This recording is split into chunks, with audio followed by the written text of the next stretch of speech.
The prairie dust hung thick in the air that August morning in 1877, when Victoria Carson first saw the man who would change everything.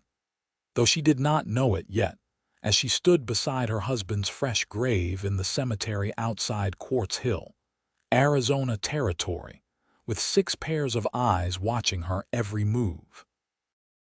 Victoria was 32 years old, and suddenly alone in a way that terrified her more than anything she had ever faced. Her husband Thomas had been thrown from a spooked horse 3 days prior, his neck broken instantly, and now she stood in a black dress borrowed from the mercantile owner's wife, her own hands trembling as she tried to keep her composure for the children. The oldest, Sarah, was 14 and already crying softly into her sleeve. Then came the boys, Robert at 12, James at 10, and little Daniel, who had just turned 8. The twin girls, Emma and Clara, were only 6 years old and did not quite understand why Papa was not coming home. The preacher's words washed over Victoria like water over stone, unable to penetrate the shock that had settled into her bones. Thomas had been a good man, hardworking though never particularly lucky. They had come west from Missouri 5 years ago with dreams of owning land, but those dreams had died slowly in the harsh Arizona sun.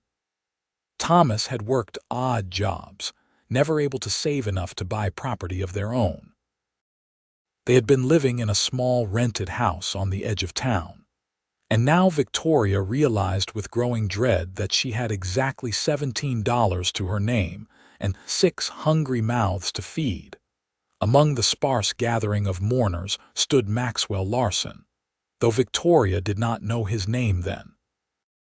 He was a tall man, somewhere in his late 30s, with sun-weathered skin and dark hair that touched his collar. He stood slightly apart from the others, his hat held respectfully in his hands, and Victoria wondered vaguely who he was and why he had come. She had never seen him before, though that was not surprising. She and Thomas had kept mostly to themselves, too busy scraping by to make many friends.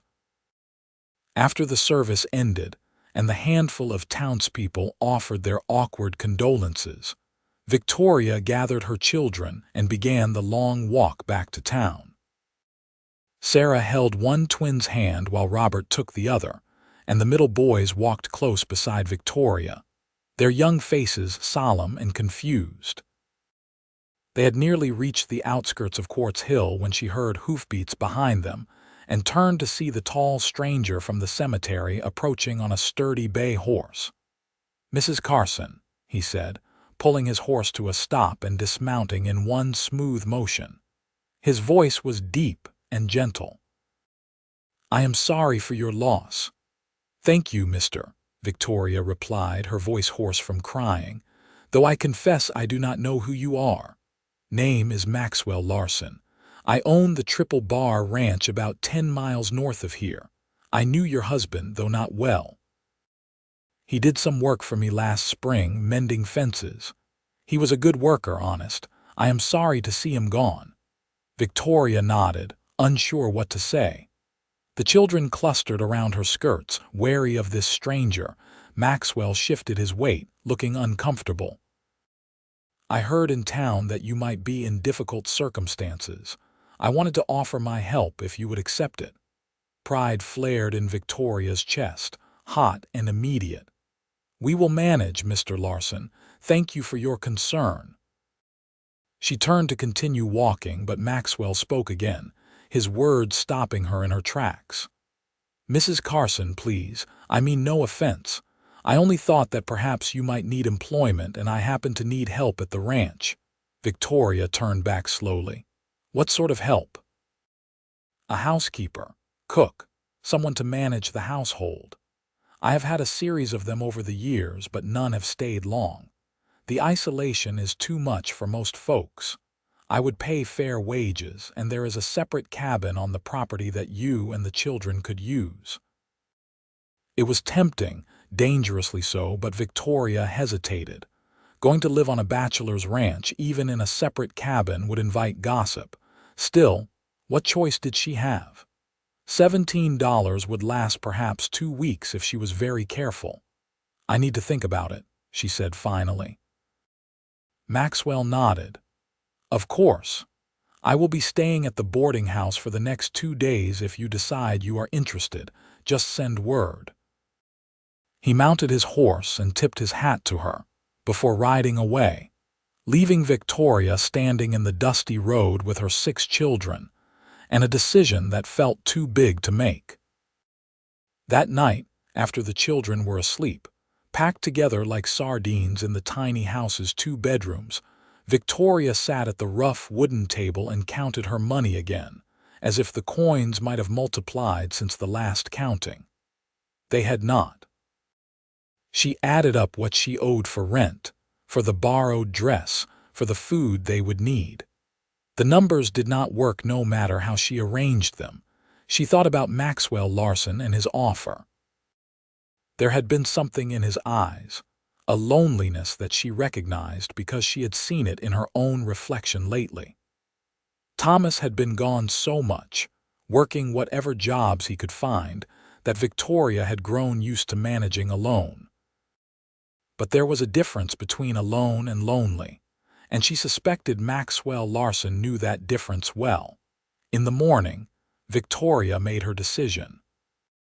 She sent Robert to the boarding house with a note accepting Maxwell's offer, and by afternoon, he had returned with a wagon to help transport their meager belongings. The Triple Bar Ranch was larger than Victoria had expected, with a sturdy main house, a barn, several outbuildings, and the promised cabin about 50 yards from the main house. The land stretched out in all directions, dotted with cattle and bordered by distant mountains. It was beautiful in a harsh, unforgiving way. Maxwell helped unload their things into the cabin, which was small but well built with 2 rooms and a stone fireplace.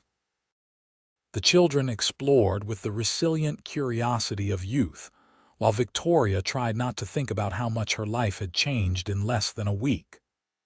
"I will expect you at the main house at 6 in the morning to prepare breakfast," Maxwell said, standing awkwardly in the cabin's doorway. "I have 2 ranch hands who live in the bunkhouse, Sam and Pete. They will expect meals as well. I can show you the kitchen and pantry this evening if you would like."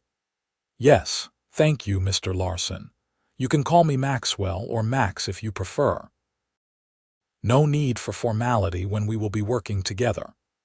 Victoria nodded but did not offer him the same permission with her name. Some boundaries needed to be maintained. That first evening, Maxwell showed her through the main house, which was much larger than she had anticipated. It was clear that a bachelor lived there, with dust gathering in corners and dishes piled in the sink, but the bones of the house were good. There was a large kitchen with a proper stove, a dining room with a table that could seat 10, a parlor with furniture that had seen better days, and upstairs, 4 bedrooms that Maxwell said were mostly unused. "My parents built this house," Maxwell explained as they walked through. "They had hoped for a large family, but I was their only child. My father died 10 years ago, my mother 5 years after that. I have been alone here since." "Why have you not married?" Victoria asked, then immediately regretted the personal question, but Maxwell did not seem offended. "I suppose I never found the right woman, and the ranch keeps me busy. There is always something that needs doing." He paused, then added quietly, "It gets lonely sometimes, but I reckon that is just the way of things." Victoria understood that sentiment more than she wanted to admit. She began her work the next morning, rising before dawn to walk to the main house. Sarah came with her to help, and together they prepared a breakfast of eggs, bacon, biscuits, and coffee for Maxwell and his 2 ranch hands. The men ate with appreciation, complimenting the food in a way that suggested they had been making do with poor fare for some time. The days developed a rhythm. Victoria would cook 3 meals a day, clean the main house, do laundry, and mend clothes. Sarah helped with everything, learning quickly and without complaint. Robert and James took to following the ranch hands around, eager to learn about horses and cattle, and Maxwell indulged them, showing them how to rope and ride.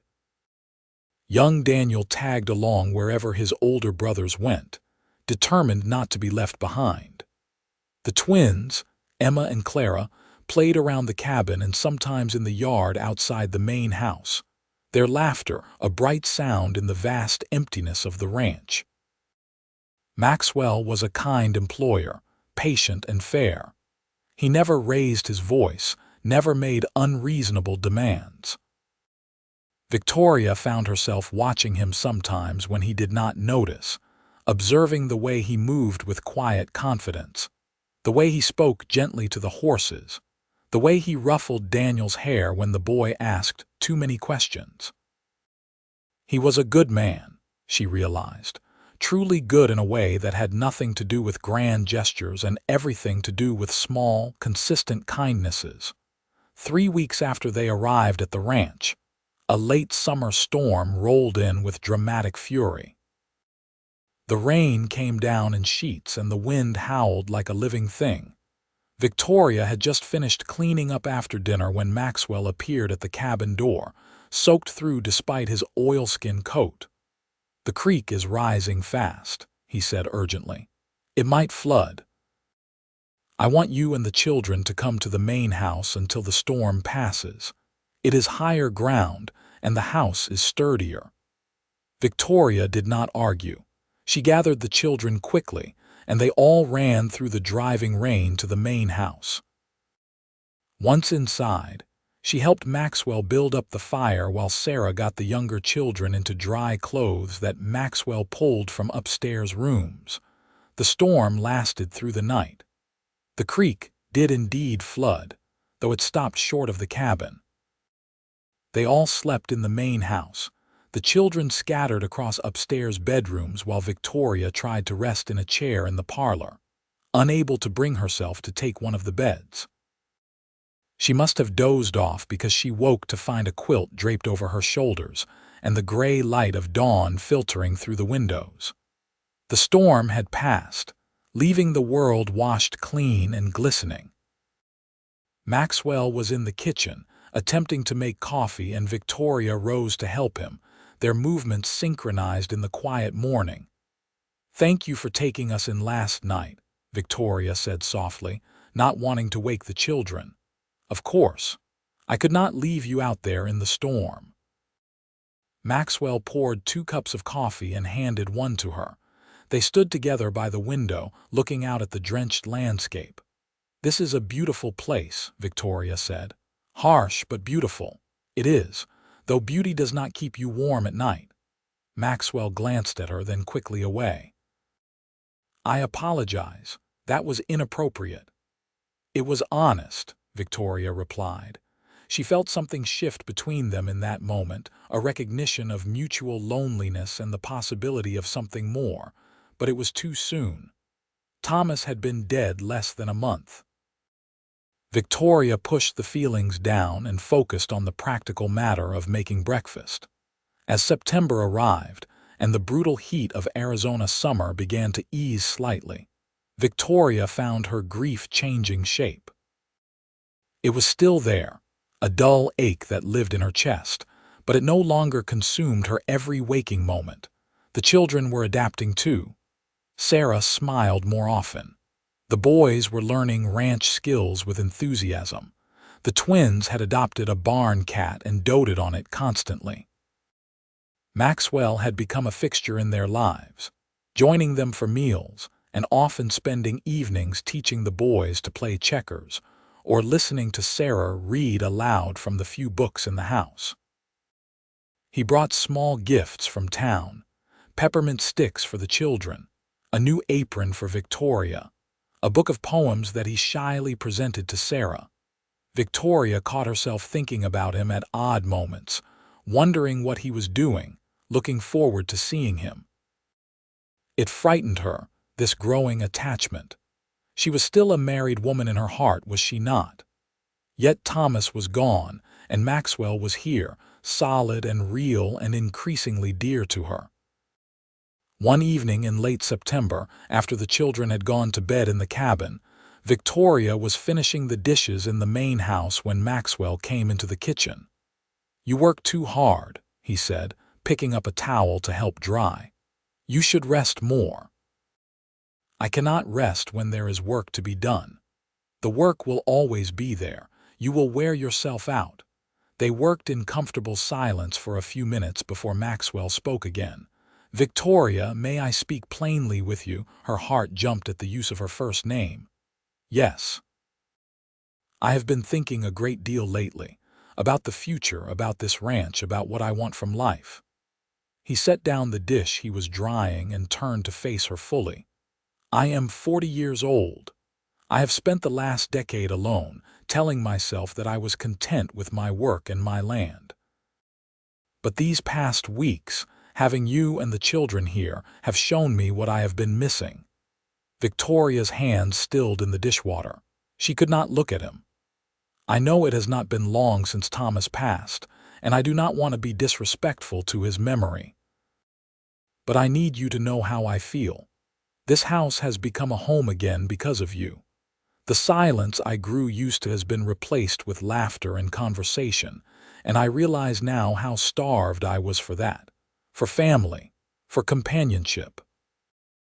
"Maxwell," Victoria whispered, but she did not know what else to say. "I am not asking for anything now," he continued. "I just wanted you to know that when you are ready, if you are ever ready, I would be honored to court you properly, with the intention of marriage if you would have me." Victoria finally looked up at him, and the vulnerability in his eyes made her breath catch. "I do not know if I can think about such things yet. I understand. Take all the time you need. I am not going anywhere." That night, Victoria lay awake in the cabin, her mind spinning. She tried to picture a future with Maxwell and found that it was not difficult. He was everything Thomas had not been: steady, successful, present. But more than that, she genuinely enjoyed his company. He made her laugh. He listened when she spoke. He was kind to her children. Was it wrong to consider remarrying so soon? What would people say? But then again, what choice did she have? She could not support 6 children on her own. Was it better to marry for practical reasons or to remain alone and proud but destitute? Except it was not just practical, was it? She had feelings for Maxwell, feelings that grew stronger every day. She admired him. She trusted him. She was beginning to love him, though she was afraid to admit it even to herself. The next few weeks were strange. Victoria and Maxwell were careful around each other, overly polite, both aware of the unspoken thing between them. The children noticed something was different, but could not quite identify what. It was Robert who finally brought things to a head. One Saturday in October, he approached Victoria as she was hanging laundry, his young face serious. "Mama, can I ask you something?" "Of course, sweetheart." "Would it be wrong if we stayed here forever? If we never left the ranch?" Victoria's hand stilled on the sheet she was hanging. "Why do you ask?" "Because I like it here. I like learning ranch work. I like Max. He is teaching me and James how to break horses." Robert scuffed his boot in the dirt. "And he is good to you, Mama. He makes you smile." Tears pricked Victoria's eyes. "You do not think it would be a betrayal of your father?" Robert considered this carefully. "Papa would want us to be taken care of, and he would want you to be happy. Max could do both those things. You are very wise for 12 years old. So can we stay?" "I think that might be possible," Victoria said softly, pulling her son into a hug. That evening after dinner, Victoria asked Maxwell if she could speak with him privately. They walked away from the house, toward the corral where several horses drowsed in the fading light. "Robert spoke to me today," Victoria began. "He asked if we could stay here permanently." Maxwell's expression was carefully neutral. "What did you tell him?" "I told him it might be possible." Victoria took a deep breath. Maxwell, I need to be honest with you. I have feelings for you. I have tried to ignore them, tried to tell myself it is too soon, but the truth is that I care for you deeply. You have been so good to me and to my children. You have given us safety and security, but more than that, you have given us kindness. You have made us feel like we matter. You do matter. More than you know. The thing is, I have 6 children. That is a heavy burden for any man to take on. They are loud and demanding and expensive. I would understand if that is more than you want to handle. Maxwell was quiet for a long moment, and Victoria's heart sank. But then he began to speak, and his words surprised her. You know what I see when I look at your children? I see Sarah, who is so responsible and caring, already becoming a fine young woman. I see Robert and James, who are eager to learn and work hard. I see Daniel, who asks 1,000 questions and looks at the world with such wonder. I see Emma and Clara, who laugh and play and remind me that joy is possible. He turned to face Victoria directly. You say you have 6 children like it is a burden. But when I look at them, I see 6 reasons to marry you, Victoria. 6 reasons to build a life together. 6 reasons to be grateful every single day. Victoria felt tears streaming down her face. You truly mean that, with all my heart. I am not just willing to accept your children. I want to be their father in every way that matters. I want to teach the boys everything I know about ranching. I want to see Sarah grow up and perhaps go to school back east if she wants. I want to watch the twins discover the world. I want all of it, Victoria. The noise and the chaos and the expense and every wonderful, difficult moment of raising a family. I do not deserve you, Victoria whispered.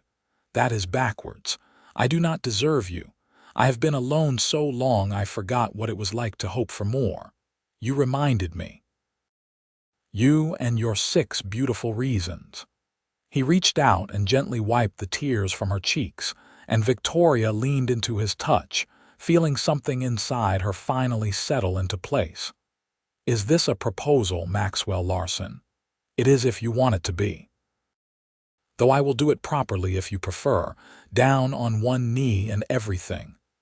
Victoria laughed through her tears. I do not need grand gestures, I just need you. Then you have me, for as long as you will keep me.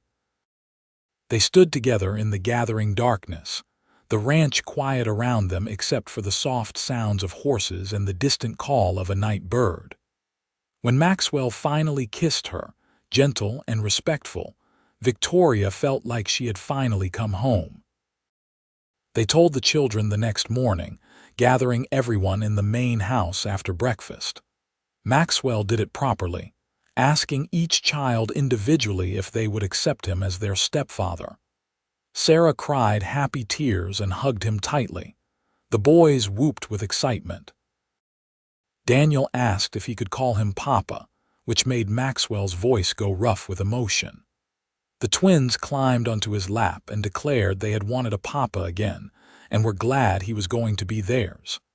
They were married 3 weeks later in a simple ceremony at the church in Quartz Hill.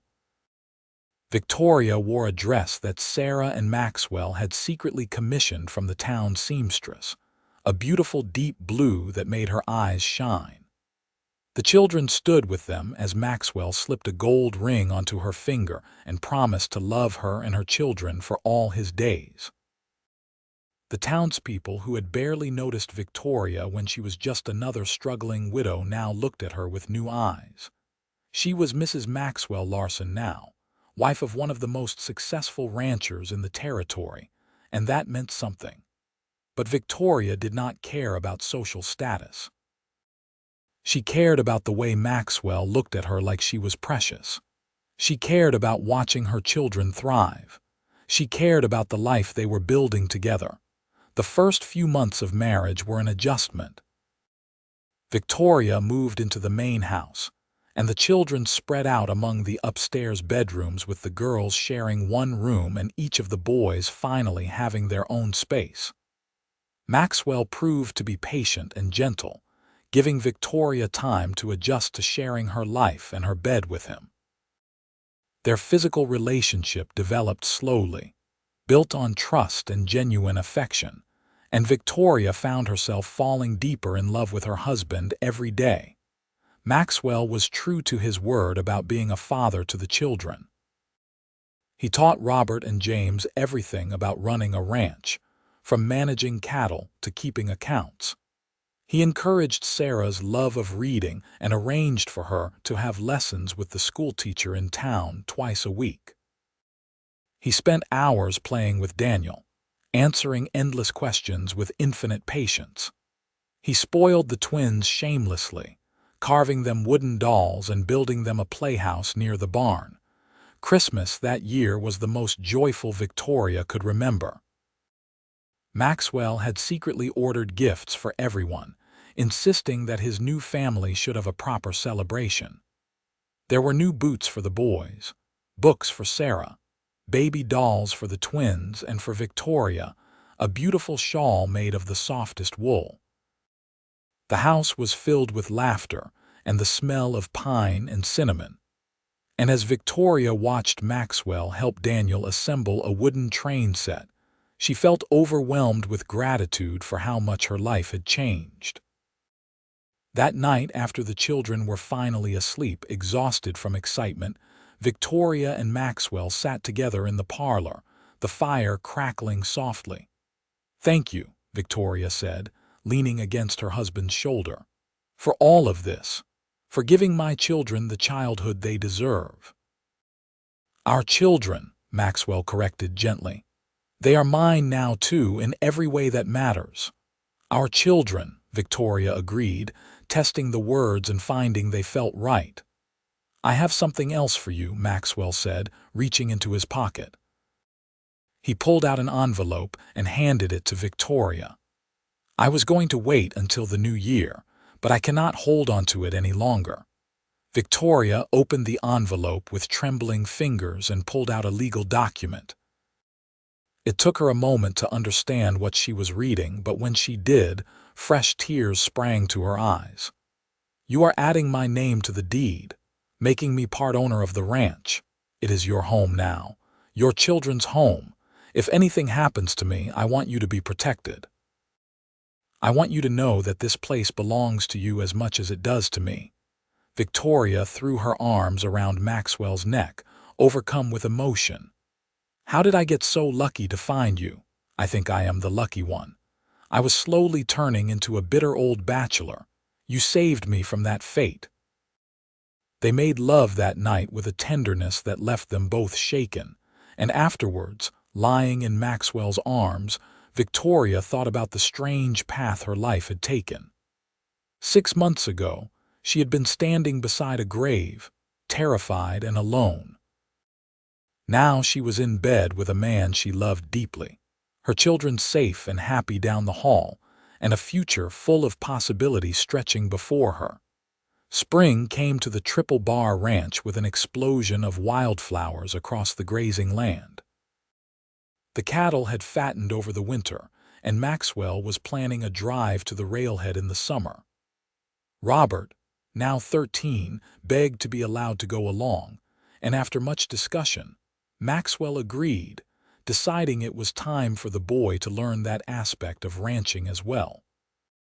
Victoria discovered she was pregnant in April. She had suspected for a few weeks, but had not been sure until the morning sickness became undeniable.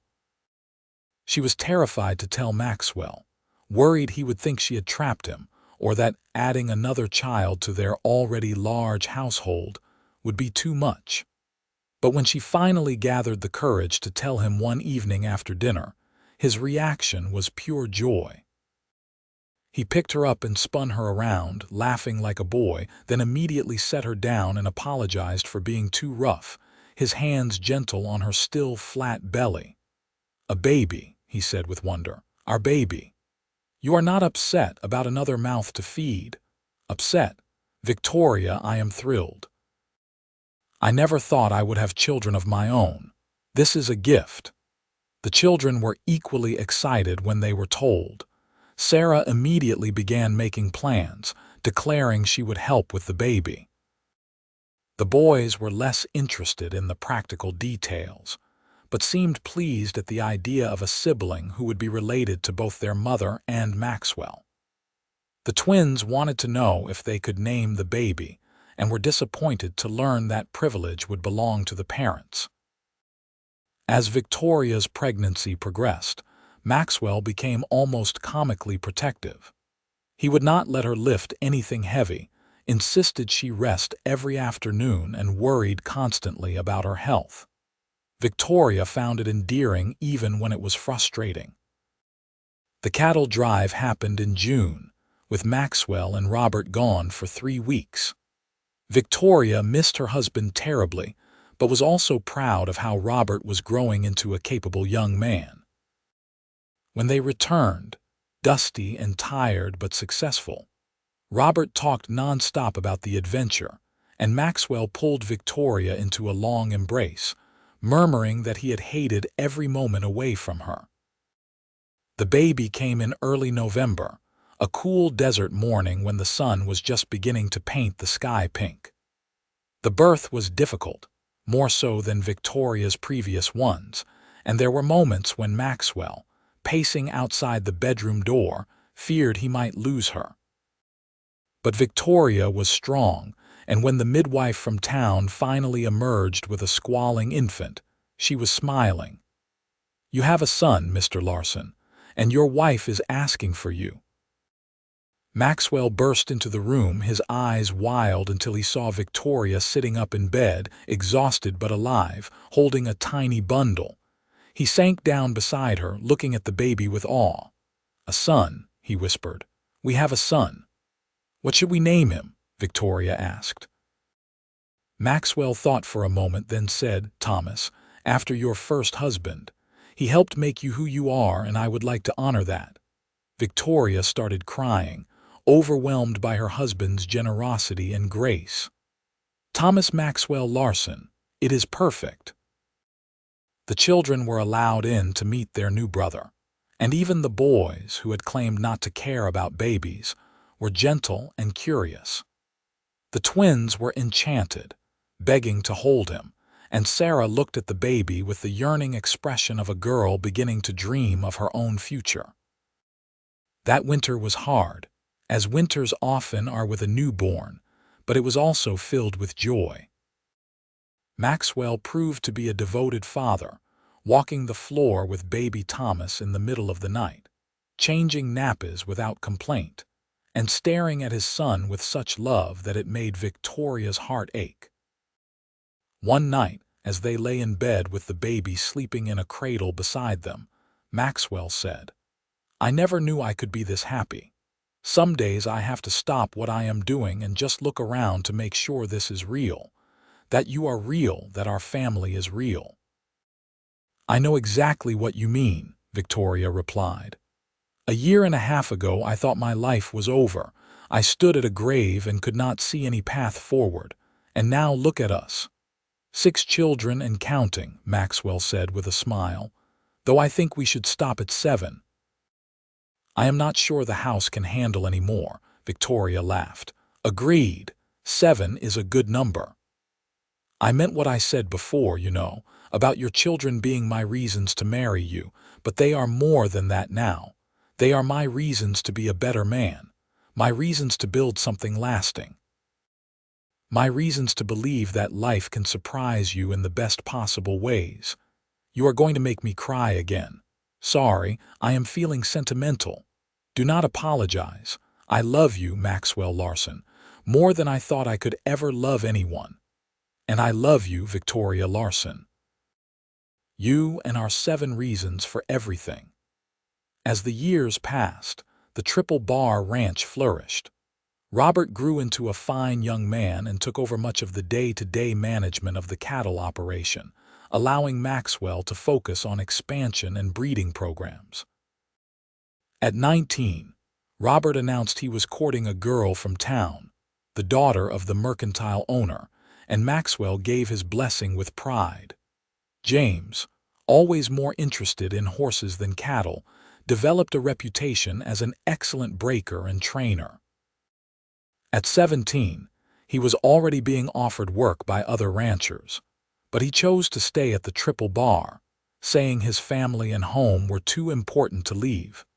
Daniel discovered a talent for numbers and began managing the ranch accounts when he was just 15. He talked about going to college someday, maybe becoming a lawyer, and Maxwell encouraged him, insisting that education was never wasted. Sarah bloomed into a beautiful and intelligent young woman. She did go back east for 2 years of finishing school, funded by Maxwell, but returned to Arizona because she missed the wide skies and the ranch.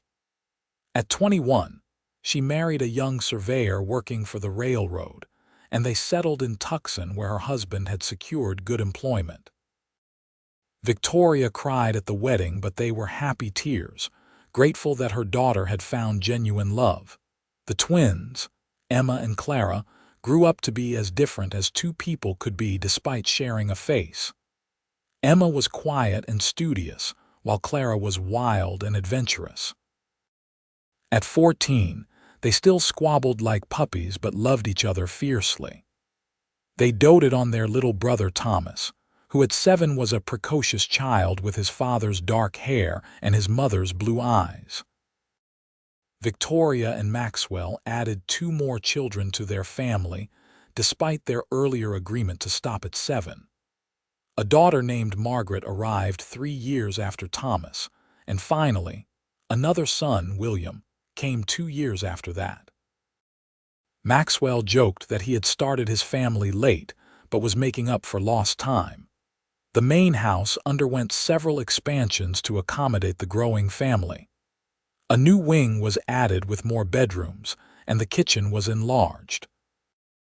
The cabin where Victoria had first lived with her children was converted into quarters for ranch hands, as the operation grew to employ 6 full-time workers. Maxwell proved to be a shrewd businessman as well as a skilled rancher. He invested in new breeding stock, improved his grazing lands, and negotiated favorable contracts with buyers.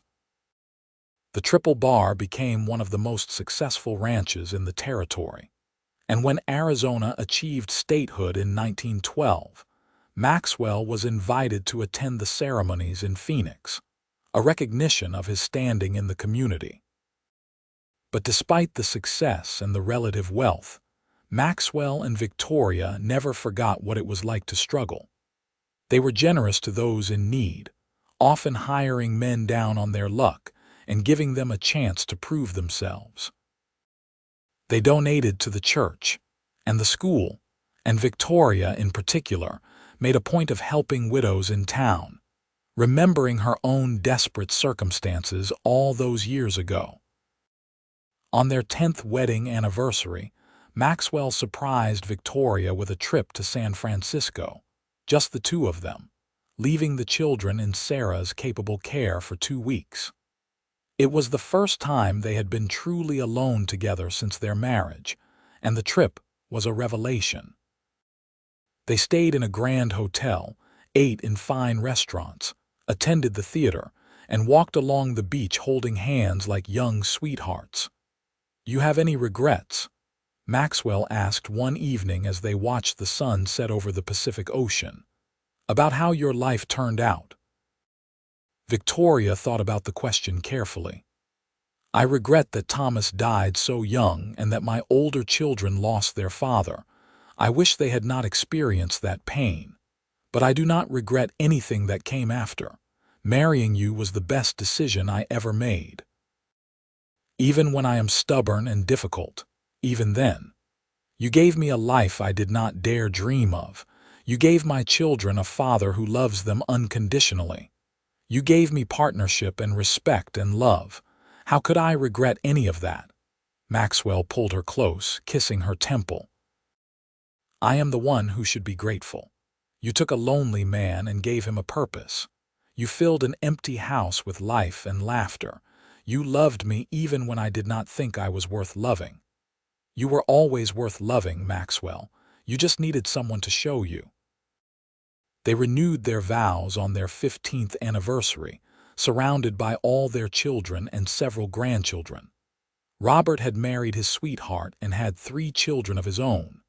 Sarah and her husband had 2 daughters.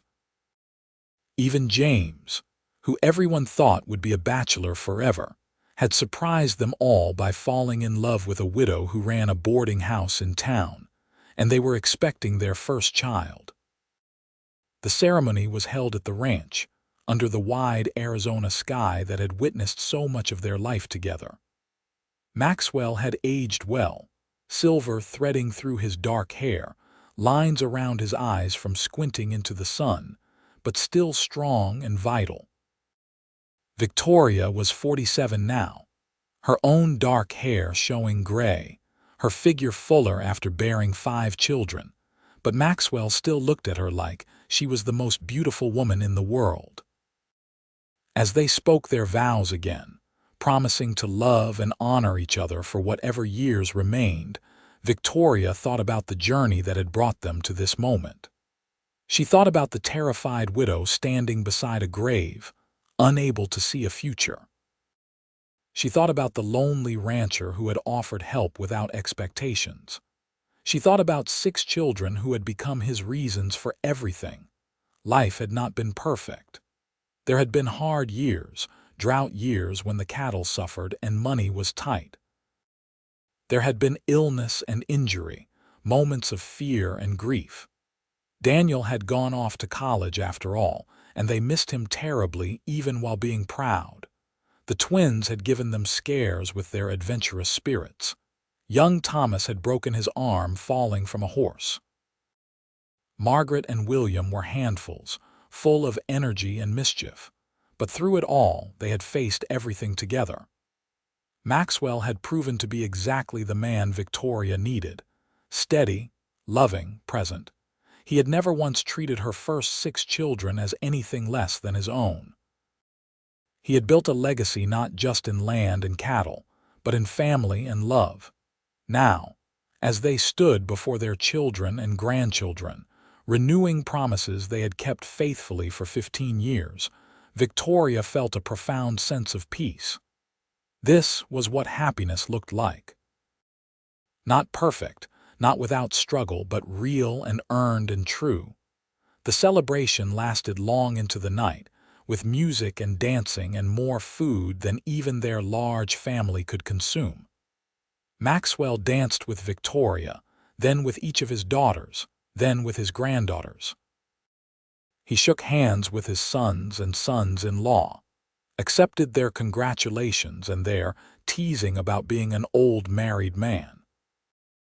Later, when the guests had finally departed and the children had gone to bed, Maxwell and Victoria stood on the porch of the main house, looking out over the land they had built their life on. "You remember the day we met?" Victoria asked. "At Thomas's funeral. I remember thinking you looked so lost, so overwhelmed, and those 6 children, all looking to you for guidance when you could barely hold yourself together. I was terrified. I had no idea how I was going to survive. And then you came here, proud and wary, determined to make it work on your own terms." Victoria laughed softly. "I did not want charity. I wanted to earn my way. You did earn your way.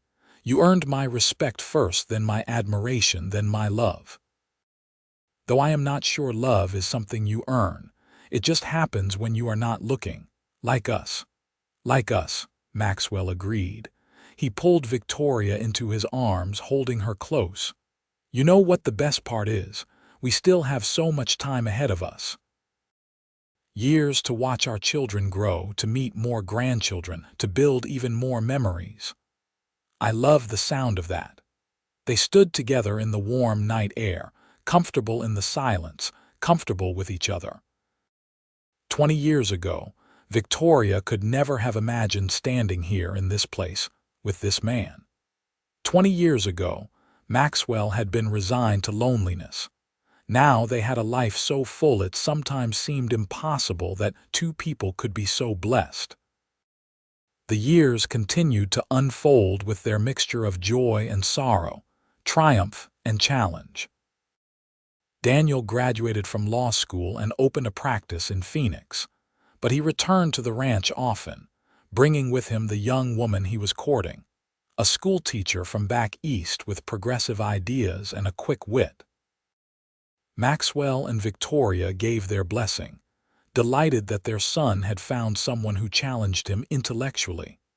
Emma, the quieter twin, surprised everyone by announcing she wanted to be a doctor. It was 1895, and female physicians were still rare, but Maxwell and Victoria supported her ambition without hesitation. They sent her to medical school in California, and she became Dr. Emma Larson, eventually returning to Arizona to open a practice serving rural communities. Clara, true to her adventurous nature, married a Texas Ranger and moved to the border, where life was dangerous but never dull. She had 4 sons in quick succession, and Victoria often worried about her wild daughter but was also proud of the strong woman she had become. Thomas, their first child together, grew into a thoughtful young man with his father's kindness and his mother's determination. At 18, he was already being groomed to eventually take over the ranch, though Maxwell showed no signs of slowing down. He loved the land with a passion that pleased his father, and he had inherited Maxwell's gift with horses. Margaret became a teacher, working at the school in Quartz Hill and boarding with a family in town during the week, coming home to the ranch on weekends. She was engaged to be married to the town doctor's son, and the wedding was planned for the following spring. William, the youngest, was still finding his way. At 12, he was full of questions about everything, much like Daniel had been at that age. He talked about becoming a writer someday, filling journals with observations about ranch life and stories about cowboys and Indians.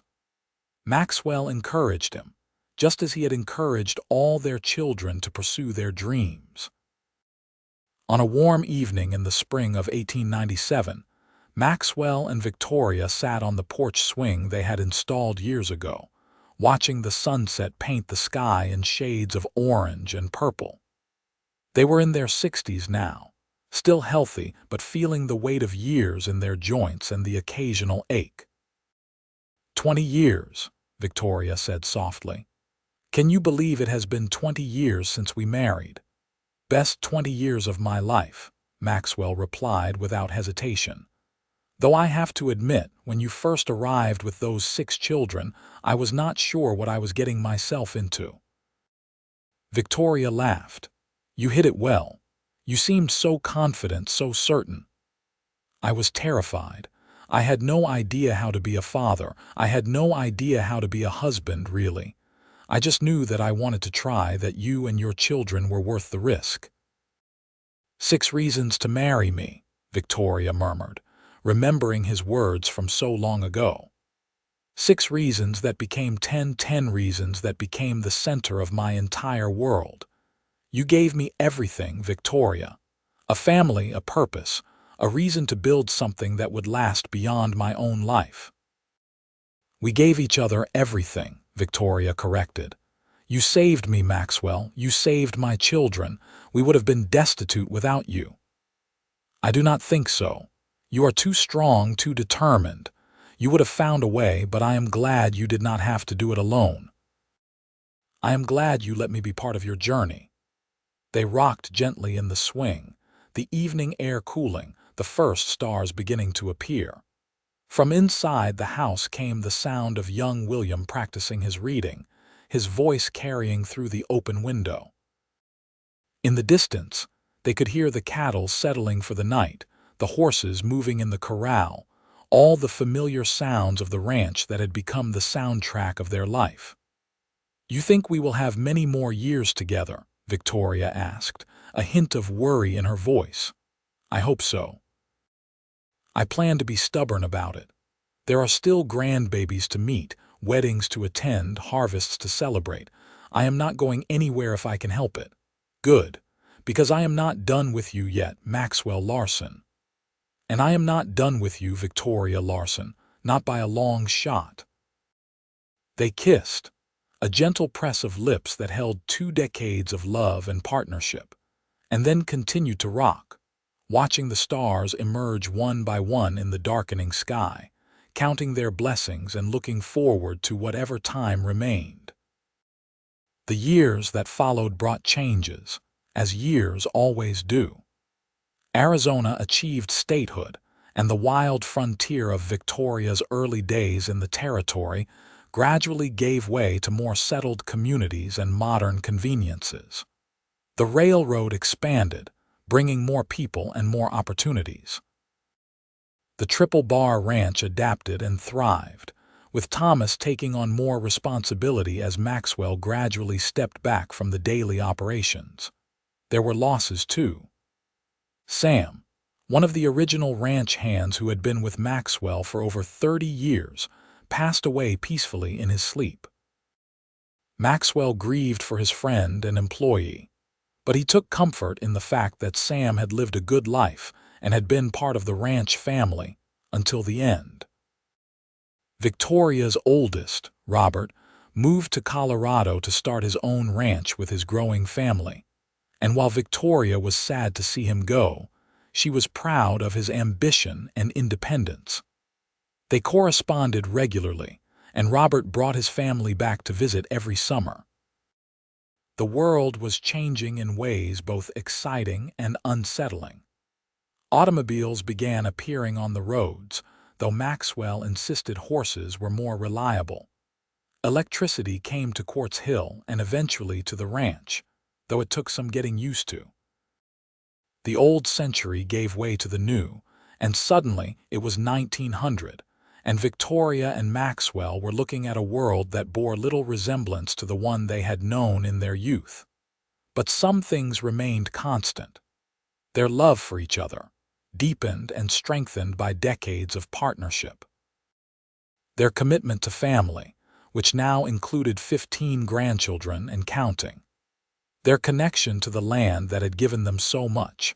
On their 25th wedding anniversary in 1902, their children threw them a party that brought people from all over the county. The guest list included ranchers and townsfolk, former ranch hands and business associates. Family and friends accumulated over a quarter-century of life together. Maxwell gave a speech, standing before the gathered crowd with Victoria at his side, and his words brought tears to many eyes. 25 years ago, I was a lonely man living in a house too big for one person, working land that felt empty despite being full of cattle. Then Victoria came into my life, and she brought with her 6 children and a strength of spirit that humbled me. I told her then that her children were not a burden but 6 reasons to marry her. Today, I can tell you that those 6 reasons have multiplied into more blessings than I can count. Children and grandchildren, memories and milestones, laughter and love. This ranch has been in my family for 3 generations, but it did not become a true home until Victoria and her children arrived. Everything good in my life flows from that day I offered her a job, and she had the courage to accept. Victoria, my love, my partner, my best friend, thank you for 25 years of happiness. Here is to 25 more. The crowd applauded, and Victoria wiped tears from her eyes as Maxwell kissed her. Their children gathered around them, a testament to the blended family they had created, and Victoria felt her heart would burst with joy. Sarah gave a speech next, representing all the children. She spoke about what it had been like to lose a father, and then gain another, about Maxwell's patience and kindness, about the home he had created for them all. She spoke about watching her mother and Maxwell fall in love, about learning what a good marriage looked like, about carrying those lessons into her own life.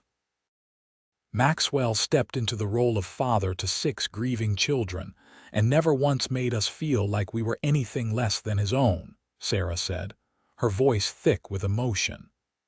He taught us, guided us, loved us, and gave us opportunities we never would have had otherwise. And then he gave us siblings, expanding our family even more. We are all here today because of the choice he made 25 years ago to see children not as a burden but as a blessing. Papa, thank you for being exactly what we needed. Thank you for loving our mother the way she deserves. Thank you for showing us what it means to be a good person. There was not a dry eye in the crowd by the time Sarah finished. The party continued long into the night, with music and dancing and storytelling. Grandchildren ran wild in the yard, supervised loosely by various adults. Old friends reminisced about earlier days. Young people courted under the watchful eyes of their parents. It was everything a celebration should be, full of life and joy and connection. Later, when the last guests had departed and the children had taken their own families home, Maxwell and Victoria stood together in the house that had witnessed so much of their life. "That was quite a party," Maxwell said, loosening his tie. "It was perfect, though I am exhausted. Come on, let us go to bed. Tomorrow we can relax and remember every moment." They climbed the stairs together, moving a bit slower than they once had but still steady. In their bedroom, the one they had shared for 25 years, they helped each other undress, comfortable with the intimacy that came from a quarter-century of marriage. In bed, Victoria curled against Maxwell's side, her head on his shoulder, his arm around her. It was a position they had fallen into countless times, a perfect fit born of practice and affection. "You think we will make it to 50 years?" Victoria asked drowsily. "If determination counts for anything, absolutely. I plan to celebrate our golden anniversary with you, our children, our grandchildren, and probably some great-grandchildren by then." "That sounds perfect. Everything is perfect with you, Victoria. It always has been." They drifted off to sleep, two people who had found each other when they needed it most, and had built something beautiful from their shared loneliness and hope. The next decade brought both joy and sorrow, as life always does. Maxwell's health began to falter in his early 70s, his heart not as strong as it once was. The doctor from town made regular visits to the ranch, and Victoria fussed over her husband, making sure he followed all the medical advice even when he grumbled about it. But Maxwell refused to become an invalid. He still rode his horse most days, though not as far or as fast as before. He still oversaw the ranch operations, though Thomas did most of the actual work now. He still played with his grandchildren and great-grandchildren, though he tired more easily. He was determined to live every day fully, to squeeze every drop of joy from whatever time remained.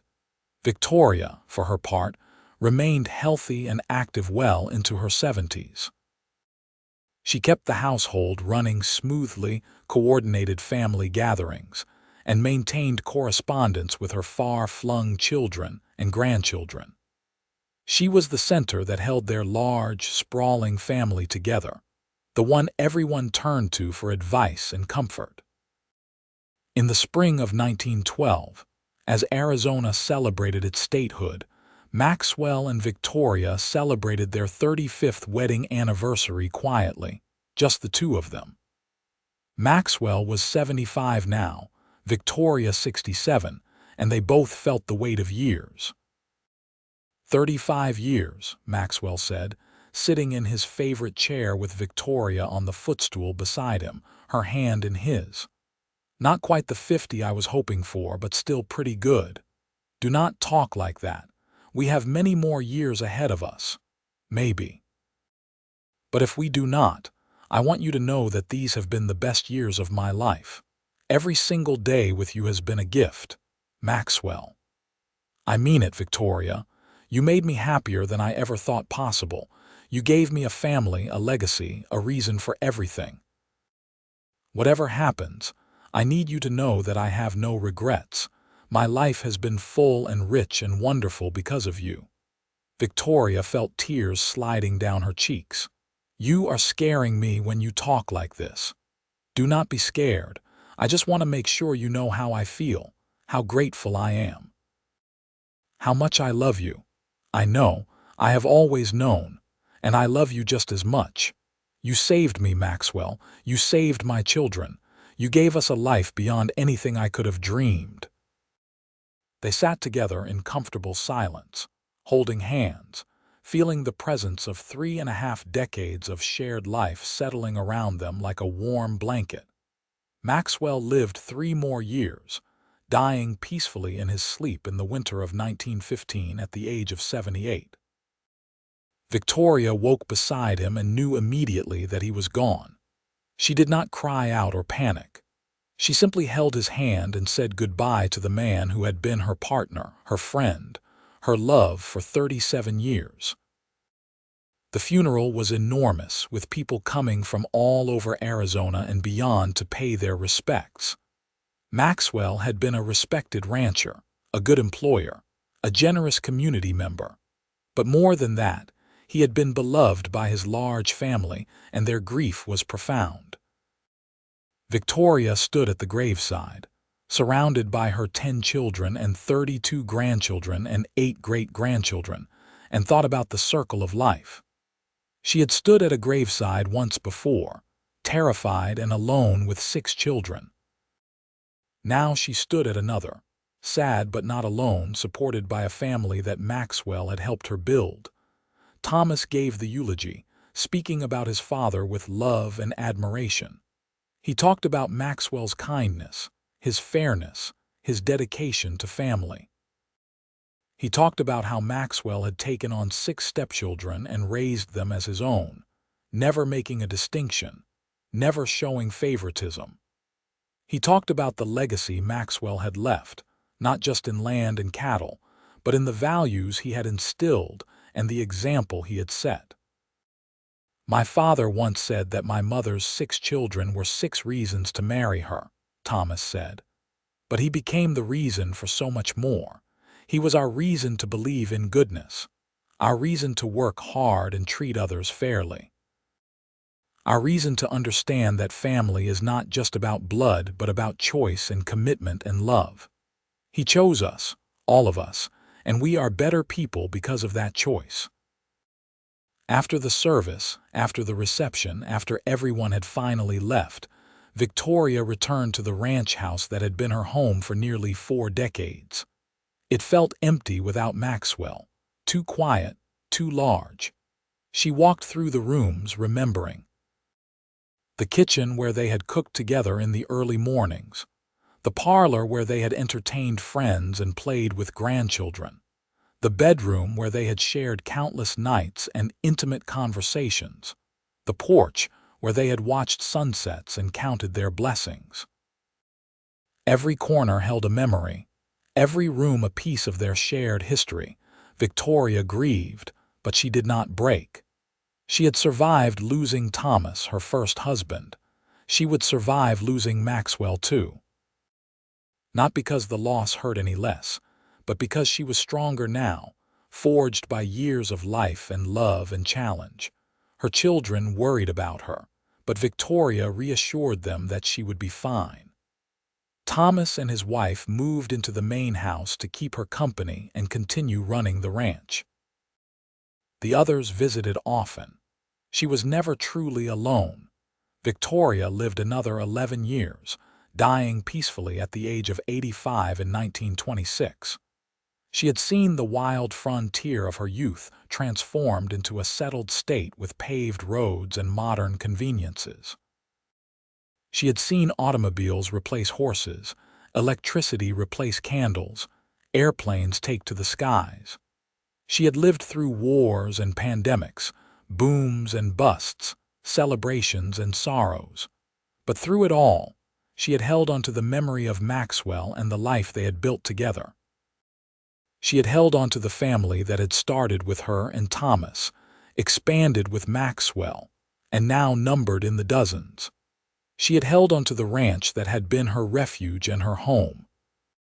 In her final days, surrounded by children and grandchildren and great-grandchildren, Victoria smiled more than she wept. She told stories about Maxwell, about their courtship and marriage, about the 6 reasons that became so much more. She reminded her family that love was worth the risk, that family was everything, that a life well lived was measured not in possessions but in relationships. When she died, she was laid to rest beside Maxwell in the cemetery outside Quartz Hill. Beneath the wide Arizona sky, they had both loved. Her gravestone read simply, Victoria Carson Larson, beloved mother and grandmother, 1845–1926. The Triple Bar Ranch remained in the family for generations, passed down through Thomas and his children, each successive generation adding to the legacy that Maxwell and Victoria had built. The story of the lonely rancher and the widow with 6 children became family legend, told and retold at gatherings, a reminder of where they all came from.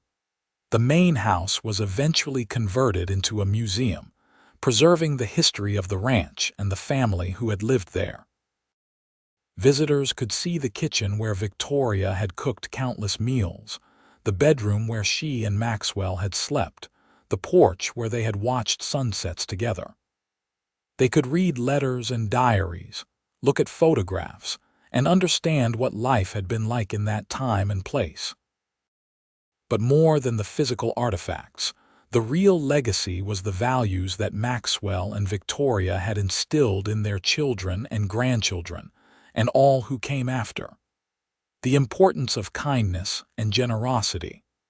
The power of seeing people as blessings rather than burdens. The transformative nature of love freely given. The strength that comes from family and commitment and choosing, every day, to show up for the people who matter most. In the end, Maxwell's words proved prophetic. Victoria's 6 children were not reasons to avoid marriage but reasons to embrace it. They were the foundation of something larger and more beautiful than either Maxwell or Victoria could have imagined that day in 1877, when a lonely rancher offered help to a desperate widow and her children. 6 reasons became 10, then became dozens, then became hundreds as the family tree spread across generations. 6 reasons became a legacy of love that endured long after the 2 people who started it were gone. 6 reasons became proof that sometimes the hardest moments in life are the doorways to the greatest blessings, if we have the courage to walk through them and the wisdom to recognize the gift when it is offered. And so the story of Maxwell and Victoria lived on, a testament to the power of love, the importance of family, and the truth that sometimes the best things in life come when we least expect them, wearing the disguise of challenge and requiring only that we be brave enough to say yes.